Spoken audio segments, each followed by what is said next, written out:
Bonjour et bienvenue dans le premier épisode de PTDR Techie, une émission qui a pour concept de vous présenter la vie de quelqu'un, ses combats et ses occupations, comme une sorte de portrait. Nous partons du principe que tout le monde, même un parfait inconnu qu'on peut croiser dans la rue, a une histoire intéressante à raconter. On aimerait également donner la parole à des personnes que l'on n'a pas forcément l'habitude d'entendre, en leur donnant la parole dans cette émission. Moi c'est Enzo et je suis accompagné de Chloé. Bonjour Chloé. Et bonjour Enzo. Alors aujourd'hui je me présente un petit peu avec la voix enrouée mais c'est la vie. Donc si on m'entend un petit peu tousser, toutes mes excuses. Donc nous sommes toutes les deux étudiantes en sociologie et nous aimons raconter et écouter des histoires. C'est pourquoi nous avons décidé de faire cette émission pour vous faire écouter des récits captivants, touchants, voire même motivants. Aujourd'hui, l'invité de cette première édition, c'est Océane. Bonjour Océane. Bonjour. Comment tu te présentes à un inconnu ? Ok, bonjour, je m'appelle Océane. Je passe un diplôme d'état d'accompagnement éducatif et social en contrat d'alternance dans une maison spécialisée pour personnes polyhandicapées. D'accord, et du coup, ça consiste en quoi ?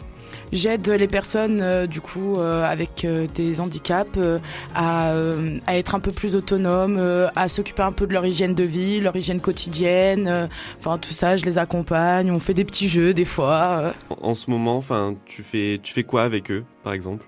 Il y a des moments où il faut les changer, tu leur donnes à manger, tu leur prépares aussi à manger, tu les accompagnes quand ils doivent marcher, toutes sortes de petits trucs que pour nous, c'est banal, mais pour eux, c'est énorme. Du coup, je les accompagne dans tout ça.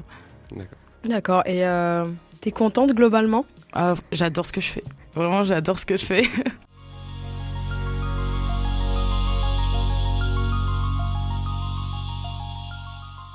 Donc aujourd'hui sur internet on peut communiquer avec les quatre coins du monde, manifester nos idées, notre créativité, nos revendications.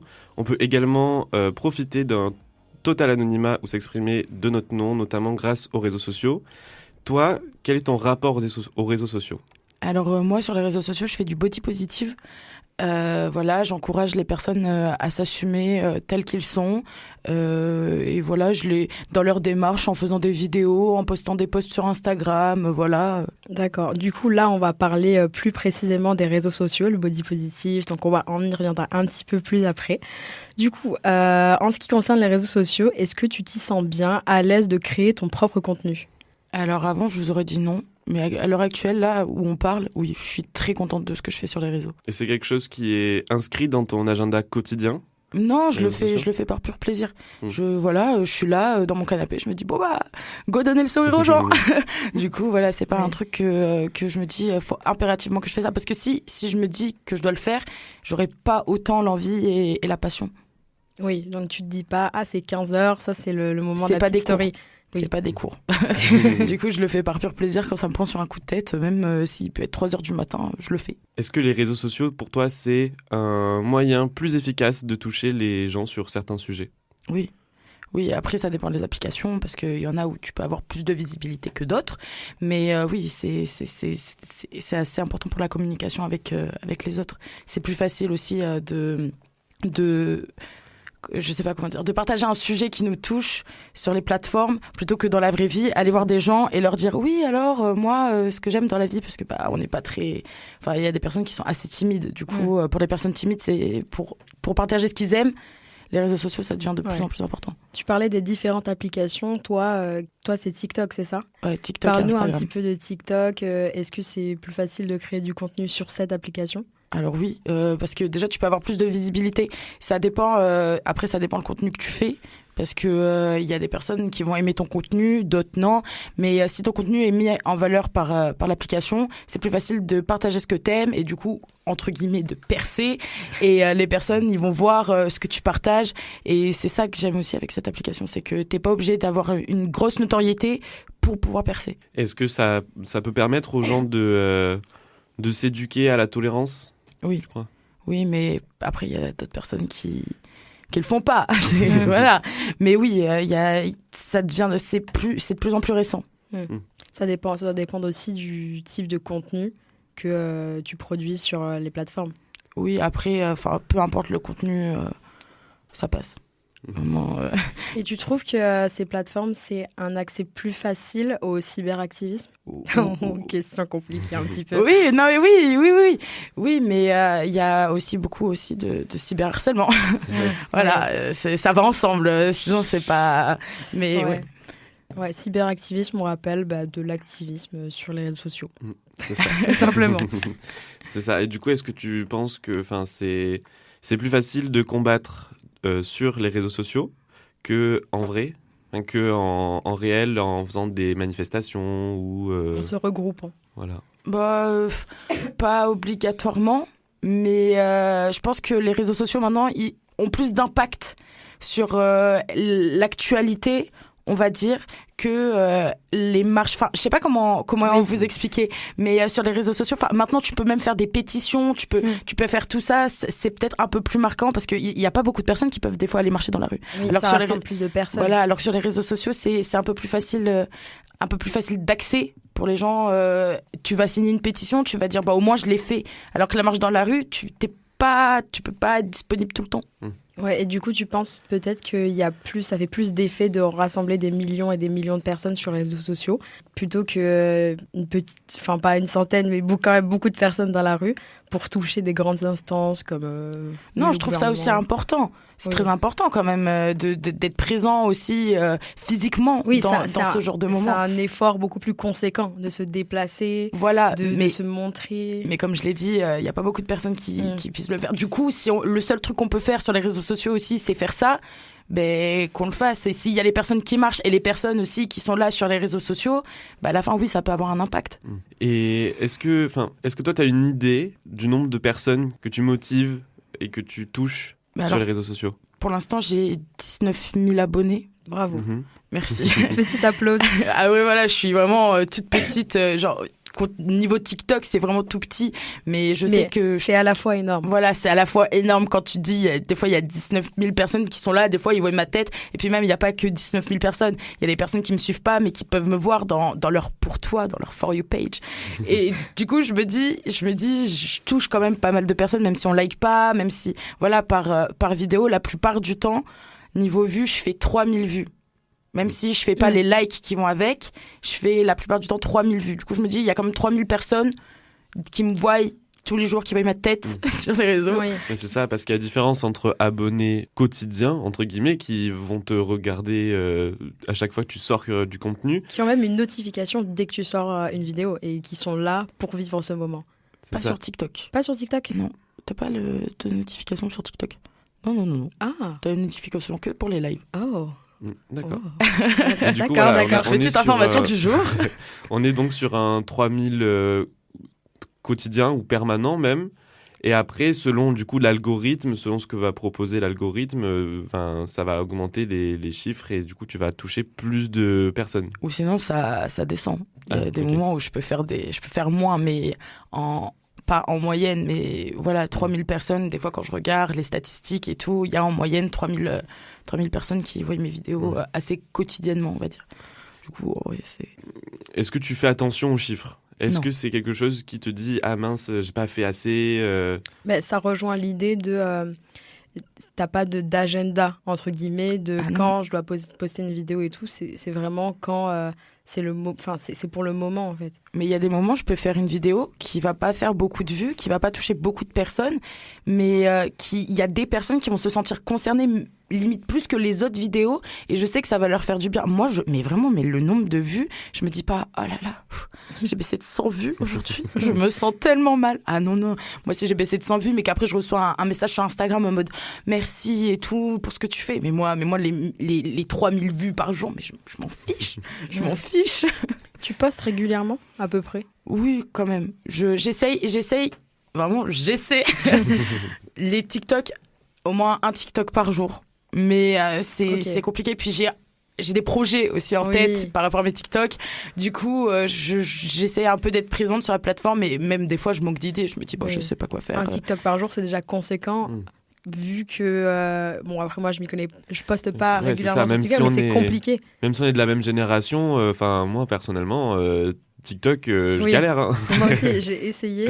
C'est très compliqué à saisir, même les effets, les différents effets, c'est... Pour moi, en vrai, ça va. Mais après, c'est parce que ça fait longtemps que je suis sur l'application. Ouais. J'ai commencé durant le confinement. Du Oui. coup, j'ai eu le temps. Pendant que tout le monde était en train de faire leur TikTok, moi aussi, j'ai essayé. Mais après, voilà. Après, il n'y a pas... Maintenant, les TikTok, exemple, tout ce qui est vlog et tout, ça se fait pas sur vraiment l'application TikTok. Hein. Si vous voulez savoir ça, Oui, c'est oui, sur c'est- CapCut. Mm. Les gens, Ah. ils filment et tout, et après, ils montent et ils le postent sur TikTok. Des fois, voilà. Après, il y a les trends TikTok que Mais tu suis moi, pour à la avoir base, des... je pensais que tout le monde faisait ça. Tout le monde montait la vidéo et juste la postait. Ah non, Mais après, j'ai appris... C'est tout un monde, c'est tout un monde. mais c'est tout un monde. Mais c'est cool, des fois, TikTok. Est-ce Oui. que tu sais combien t'as fait de TikTok en tout ou pas? Oula, alors pas du tout, parce que vraiment depuis 2020, Ah je pense que j'ai dû en faire vraiment pas mal. Des fois, je m'amuse le soir, quand je m'ennuie, à remonter tous mes TikTok et à regarder tous mes TikTok. Et je me dis, genre, même il y a eu de l'évolution. Avant, je suivais que les trends et tout pour voir percer. Voilà. Et après, genre, vraiment, je me suis dit stop. Et je suis allée, j'ai fait ce que je voulais faire sur les réseaux. Tu passes beaucoup de temps sur TikTok, je veux dire, à juste consommer du contenu. Tout le temps. Je m'ennuie dans le métro, je vais sur TikTok. Je suis dans mon lit, je viens de regarder une vidéo sur ma télé, je me dis oh si j'allais faire un tour sur TikTok. Après je suis là, je parle sur Snap, on me répond pas, je vais sur TikTok. Je vais tout le temps sur TikTok. C'est vraiment l'application que j'utilise tout le temps. Ça devient addictif, vraiment. Oui, ça par contre. Oui. Oui. Et est-ce que ça t'a permis de créer un certain lien avec une communauté? Est-ce que tu t'es créé est-ce que tu as rencontré des personnes avec qui tu es proche maintenant? Est-ce que... Oui, et déjà, est-ce que tu considères avoir une communauté? Alors non, je considère que j'ai pas de communauté, mais j'ai souvent des personnes qui m'envoient des messages sur Instagram et tout, avec qui je garde un lien. Des fois, voilà, elles sont pas bien ou ils sont pas bien, ils m'envoient des messages et moi je leur réponds et voilà, on garde quand même le lien. Après, on n'est pas des amis non plus, mais voilà, on garde un lien et moi je les aide et même eux, des fois, ils m'apportent et du coup, ce qui est bien, c'est que ça fait beaucoup d'échanges. Et c'est ça que j'aime avec TikTok et avec ce que je produis, c'est que je suis pas là pour me montrer, je suis pas là pour faire des vues, je suis pas là pour les likes, je suis pas là pour l'argent. Je suis juste là parce que j'ai envie de faire plaisir aux gens et j'ai envie de les aider. Et ce qui est beau aussi avec TikTok, c'est que quelqu'un qui est sur la plateforme, qui n'est pas du tout abonné à toi, peut tomber sur ta vidéo comme ça par hasard avec l'algorithme, sur sa For You page, sur C'est pour toi, et se dire mais cette vidéo m'a fait du bien, merci OC. Et après, la route se finit là. Oui. Juste la route se finit là. Mais c'est déjà un magnifique. grand pas, Mais oui, mais c'est trop beau. c'est sublime. Moi, je sais qu'il y a des moments, je suis sur TikTok et imaginons je suis pas bien et je vais tomber sur une vidéo d'une meuf et qui va, je sais pas, raconter une histoire ou ce qu'elle a vécu et tout, et ça va me toucher. Je vais me dire waouh, ça m'a fait du bien en fait de voir ça. Et après, je vais pas forcément m'abonner à la personne ou je vais limite même pas forcément liker son TikTok. Bon, la plupart du temps, je like, mais je vais me dire ça m'a fait du bien. Merci à cette personne d'avoir créé ce contenu. Ouais, ce que j'aime, c'est que t'as rien demandé, mais tu tires du positif. Voilà. Tout le temps comme ça. Bon, après, il y a du négatif aussi sur TikTok. Oui. Hein. C'est pas l'application de nos rêves. Hein. Comme tous les réseaux sociaux. Voilà. Mais qu'est-ce que ça t'a appris? Qu'est-ce Avoir- que TikTok ou même les réseaux sociaux en général t'ont appris? Alors déjà, avoir confiance en moi. Déjà, de un, parce que si t'es sur les réseaux sociaux, t'es obligé d'avoir confiance en toi. Parce que sinon, des fois, tu peux te faire attaquer et ça attaque ton mental. Et là, par contre, t'es pas bien. Ça m'a appris aussi à gérer mes émotions. Parce que bon, il y a des moments, j'ai des méchants commentaires. J'ai bien envie de dire tout ce que je pense. Mais bon, je peux pas forcément parce que j'ai pas envie de me faire bannir. Du coup, voilà, je prends beaucoup sur moi et de la répartie aussi. Grâce à TikTok, vu que je dois contrôler mes émotions, il faut aussi que j'ai de la répartie. Du coup, j'ai beaucoup de répartie grâce à TikTok.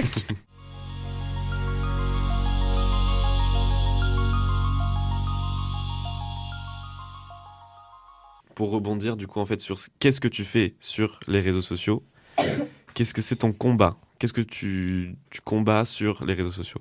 Le body positive et je suis contre tout ce qui est lié au harcèlement, contre tous les corps, même pas que la grossophobie en soi, parce qu'on peut croire, mais non. Et voilà, ça c'est vraiment mon combat tout le temps, tous les jours. Et même quand je fais pas de TikTok, c'est quand même mon combat, que ce soit dans la rue, sur Instagram, même des fois sur Snap, dans mes stories privées, juste. Je pose des coups de gueule. La grossophobie qui, on rappelle aujourd'hui et depuis 2018, il y a une loi qui punit les actes de grossophobie car cette discrimination porte atteinte à la santé physique et mentale. Voilà. Et il y a aussi des lois dans le monde du travail aussi qui punit d'ailleurs cette grossophobie.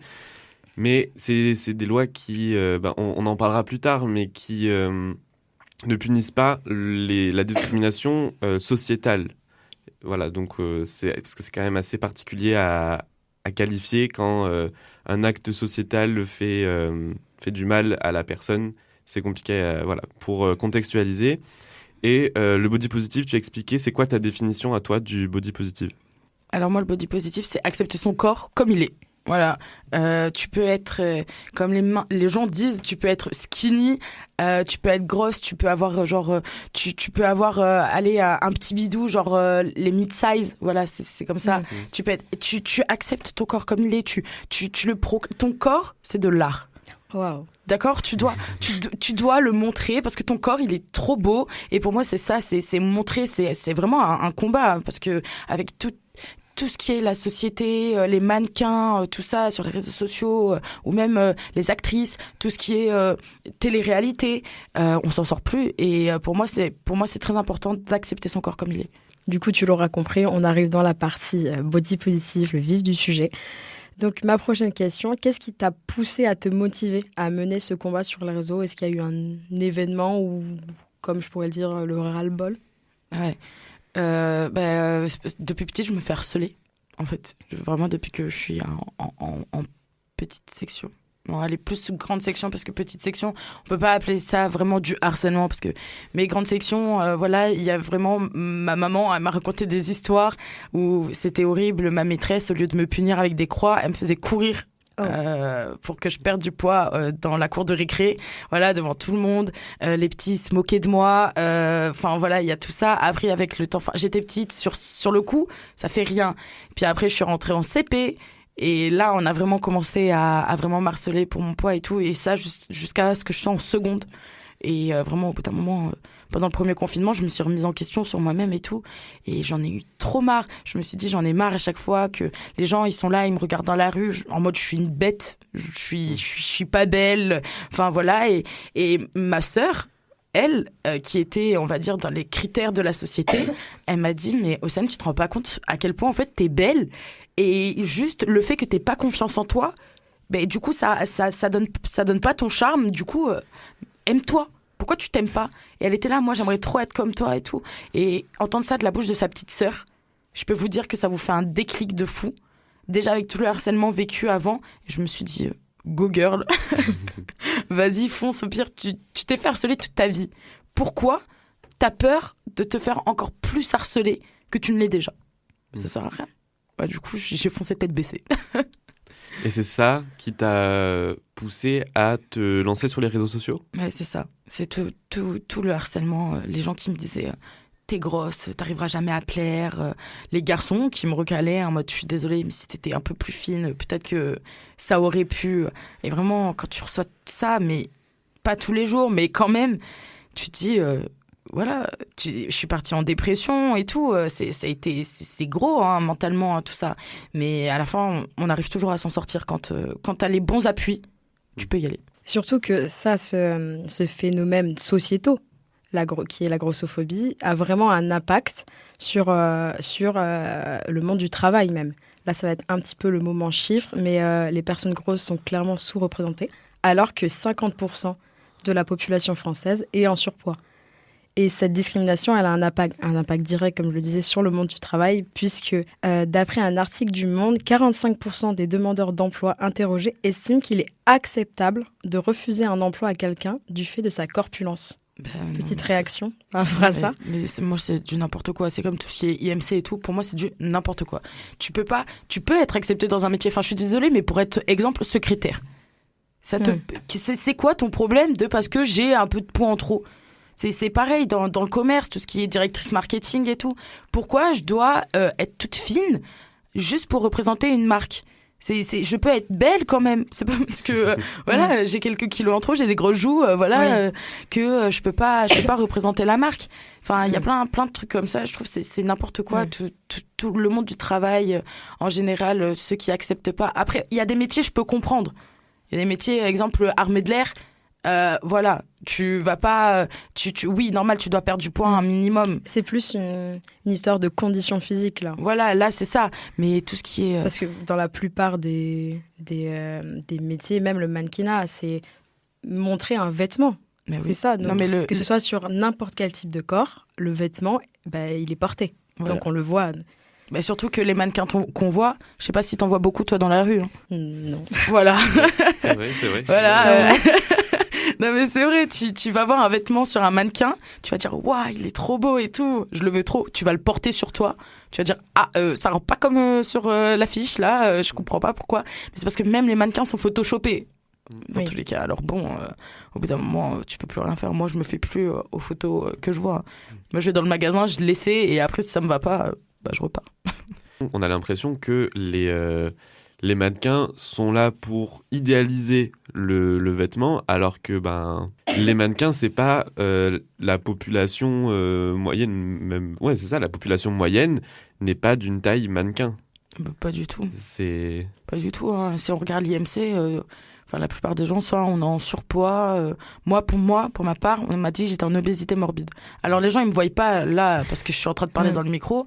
Mais moi, quand je me vois, je me sens pas en obésité morbide. C'est fort morbide. Oui, c'est obésité morbide. C'est un terme très violent. Non mais c'est énorme. Non mais vraiment. Moi, le médecin, quand il m'a dit ça, mais je me suis mise à pleurer dans le cabinet. Il m'a dit non mais vous inquiétez pas. Vous n'allez pas mourir. Vous n'allez pas mourir. Et puis, il m'a dit, ça se voit pas forcément. Après, ça dépend de tout type de morphologie. Ça dépend même le poids du muscle. Si tu fais beaucoup de sport, Enfin, voilà, il y a beaucoup de facteurs. Mais obésité morbide, au bout d'un moment, si on m'entend, changez le nom. Et qu'est-ce qui devrait changer, selon toi ? Du coup, déjà, faudrait pas se fier à l'IMC. Faudrait arrêter tout ce qui est t'es grosse, du coup tu peux pas faire ça. T'es grosse, vas-y, tu peux pas monter les escaliers, tu vas être essoufflée. C'est faux. Arrêtez de croire, tout ça c'est des stéréotypes. T'es grosse parce que tu fais que manger. Non. C'est pas vrai. T'es grosse parce que tu fais pas du sport, tu fais pas d'efforts. T'es grosse parce que au bout d'un moment, je suis comme ça parce que je suis comme ça. Ouais, c'est intéressant ce que tu dis parce qu'il y a quand même une tendance à mélanger le fait d'être grosse, le fait d'être en surpoids et d'être en mauvaise santé physique. Alors que l'un ne va pas forcément avec l'autre. Pas du tout. Enfin, après, il y a des cas, voilà. Oui, bien sûr. Il y a des cas. Mais par exemple, si je prends mon cas, je vais voir mon médecin, je suis en très bonne forme, voilà, je m'alimente très bien, voilà, je vais à la salle, je fais du sport.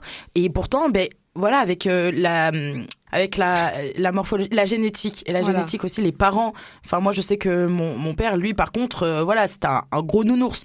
Enfin, voilà, la génétique et tout, tu t'es pas obligé. Moi, je suis très bien, c'est juste que c'est mon corps, c'est comme ça. Et puis même, la diététicienne, elle me l'a dit, la nutritionniste, elle me l'a dit. Enfin, voilà, les gens, ils croient que j'ai jamais rien fait pour mon corps, alors que depuis, exemple, à mes 6 ans, j'ai suivi ce qu'on appelle le REPOP. C'est une chose, quand t'es petit, tu vas voir un médecin pour qu'ils te suivent pas dans ton régime, parce qu'ils veulent pas appeler ça un régime, mais c'est vraiment un régime.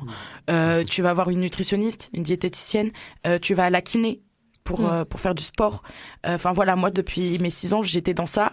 Après, vu que j'ai grandi, j'ai été dans un système à l'hôpital, juste avec un médecin, une diététicienne et une nutritionniste. Enfin voilà, et une psy aussi. Il rajoute la psy. Alors, je sais pas pourquoi.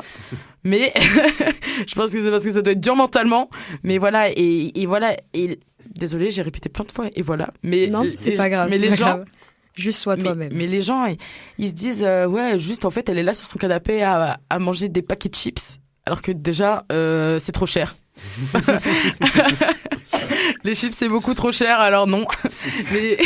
mais ils disent pas, ah ouais, peut-être qu'elle essaie. Pour eux, c'est pas possible. Et puis même, cette idée de bonne ou pas bonne santé, moi, désolé, mais je suis considéré par la médecine comme en étant en bonne santé, IMC dans la moyenne, tout ça. Et pourtant, quand je monte des escaliers, faut pas me voir à l'arrivée. Je suis essoufflé, voilà. Enfin, voilà, c'est quelque chose c'est des critères qui ont été choisis il y a longtemps et qui sont plus du tout d'actualité. Mais clairement. Mais en plus, il y a une époque où les grosses, je mets vraiment des guillemets parce que moi j'utilise ce mot parce qu'on l'utilise tous, mais moi je dis les rondes ou les ronds. Oui, mais aussi le terme gros, grosse est péjoratif alors qu'en soi. Ça devrait pas. Non. Pour moi, c'est pas du tout péjoratif. On va me dire, bon, un inconnu dans la rue, oui, il va se permettre de me dire t'es grosse, je vais l'étouffer. Mais mais il y a une façon de le dire. Voilà. Par exemple, genre moi quand j'ai été plus, parce que j'étais toujours un petit peu entre les deux. Et je sais que quand j'étais jeune, même jusqu'au lycée, quand on me disait oui, Chloé elle est grosse, je le prenais très mal. Alors que. Mais on devrait pas. Non. Juste les gens ils se sont dit ça va être un mot méchant. Mais oui, non, mais c'est les gens qui décident en vrai. C'est pas nous, hein. C'est les gens. Et pour revenir aux réseaux sociaux, faire un parallèle, c'est comment de combattre du coup la grossophobie sur les réseaux sociaux? Faut du mental. Faut beaucoup de mental. Hein. Parce que t'as les commentaires TikTok, mais après t'as les gens qui prennent la peine de venir dans tes DM Instagram pour quand même t'écrire un petit mot gentil. Puis les gens sur cette application, c'est Twitter, cette application en vrai. C'est, les gens, pour ceux qui savent pas, Twitter déjà c'est le réseau social le plus méchant avec les autres, mais TikTok c'est encore pire. Et si ton TikTok se retrouve sur Twitter, bah alors là, alors là, tu peux signer ton arrêt de mort. Mais vraiment, TikTok, il y a des personnes qui sont immorales. Vraiment, moi, ça m'est déjà arrivé. Il y a un jour quelqu'un qui m'a envoyé un DM sur Instagram par rapport à un de mes TikTok et qui m'a souhaité la mort. Oh. Tu te dis, ah oui, quand même. C'est quand même. Ça va un peu loin pour juste. Pour du body positif, de la positivité, littéralement. Ouais, c'est ça. Juste parce que je m'assume, t'as envie que je meure. Mais mec, va voir une psy, toi. C'est pas à moi, en fait, d'aller en voir une. Ouais. Non, mais vraiment, après, il y a de très gentils commentaires. Ouais, mais c'est un petit peu les extrêmes en soi. Ouais, mais vraiment, il y a des gens, waouh. Et tu réagis comment quand tu reçois ce genre de messages qui sont hyper choquants? Comment tu réagis? Alors moi... Pardon, mais juste la manière... Moi, je réponds avec beaucoup d'autodérision. Vraiment, je trouve que c'est vraiment mon bouclier de répondre avec beaucoup d'autodérision. Et du coup, je lui ai demandé de payer mon enterrement parce que c'était beaucoup trop cher. Et ça lui a pas trop plu, je pense, parce qu'il m'a bloqué après. Mais je me suis pas dit, je vais lui dire, t'es un méchant garçon, ça sert à rien, ça va pas lui. Du coup, je me dis, les gens comme ça, tu peux pas les changer en leur expliquant la vie et tout. Bon, ça m'est déjà arrivé une seule fois. Mais ouais. Comme quoi, ça arrive. Ça arrive. Mais dans la plupart du temps, ça arrive vraiment pas. Et je me suis dit, parce qu'au début, moi, je disais aux gens, et tout, mais tu sais, c'est pas de ma faute et tout. Mais ça sert à rien. Ça sert strictement à rien. Et du coup, je me suis dit, je vais répondre avec de l'autodérision. Et puis, ils vont se sentir. Et en plus, ils vont se sentir bêtes. Ils vont se dire, je l'ai pas touché. Tu vas pas non plus t'expliquer d'être toi-même. Ouais, déjà. Et puis, même, je vais pas. C'est bon, s'ils veulent s'intéresser à tout ça, ils vont s'acheter un livre. C'est pas à moi de leur expliquer au bout d'un moment. Les gens qui s'intéressent vraiment, je leur explique. Lui, il voulait juste ma mort. Ouais, c'est ça. C'est déjà une grosse charge mentale de s'afficher comme ça sur les réseaux sociaux pour partager, oui, du positif. Mais si en plus tu dois éduquer les gens, ça fait trop. C'est trop, c'est pas possible. Je suis pas maîtresse. Hein. Par contre, vous voyez, ça, c'est un truc qu'on devrait enseigner à l'école. Ça, c'est vraiment un truc qui est accepter les autres, mais pas au collège comme ils font avec les affiches et tout. La base, quand t'es vraiment enfant. Ça, c'est très important et je pense que c'est un truc qui devrait être enseigné. Genre, même 30 minutes genre dans la semaine, c'est déjà énorme. Les générations futures, parce qu'en plus, c'est elles les plus méchantes pour l'instant. C'est vraiment les petits, là, 13 ans. La génération dite alpha. Vraiment, les petits, c'est vraiment les pires, c'est de 13-14 ans et tout. Hein. Mais moi, je laisse passer. Hein. On parlait du coup de l'école.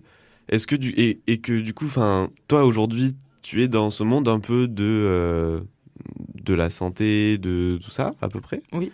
Est-ce que du coup, c'est quelque chose qui est lié selon toi? Est-ce que c'est un combat que tu vas mener aussi plus tard dans tes projets, dans Ah oui. ta vie professionnelle Ben là, pour l'instant, je travaille du coup en masse, on appelle ça. Mais mon projet à moi, c'est soit d'être directrice d'une masse, soit avec ma sœur, on a le projet d'ouvrir une crèche. Et du coup, je pense que déjà, faire ça peut aider pour plus tard. Un peu même les enfants, à partir de 1 ou 2 ans, tu leur apprends. Parce que, vous savez, les enfants sont très méchants, même quand ils sont tout petits. Hein. Quand c'est des petits bébés, faut faire attention. Hein. Et donc, c'est le moment de cette fameuse dernière question qui sera récurrente dans toutes les émissions. Iconique. Même. C'est ça. Si on te dit PTDR, t'es qui ? Qu'est-ce que tu réponds ? Océane Dieu. Tout simplement. Tout simplement. Tout simplement. Donc, on arrive à la fin de ce podcast. Merci Océane d'avoir répondu à nos questions et d'avoir raconté ton histoire. Merci à tous de nous avoir écoutés. Vous pouvez retrouver cette émission en podcast avec des informations supplémentaires pour approfondir le sujet sur le site de Campus FM. Retrouvez aussi PTDR Techie sur Instagram où on va vous partager les dernières informations liées à l'émission. Et si tu souhaites que ton histoire soit racontée sur PTDR Techie, n'hésite pas à nous envoyer un message directement sur Instagram. On vous souhaite une très bonne journée sur les ondes de Campus FM et à très bientôt pour une nouvelle émission.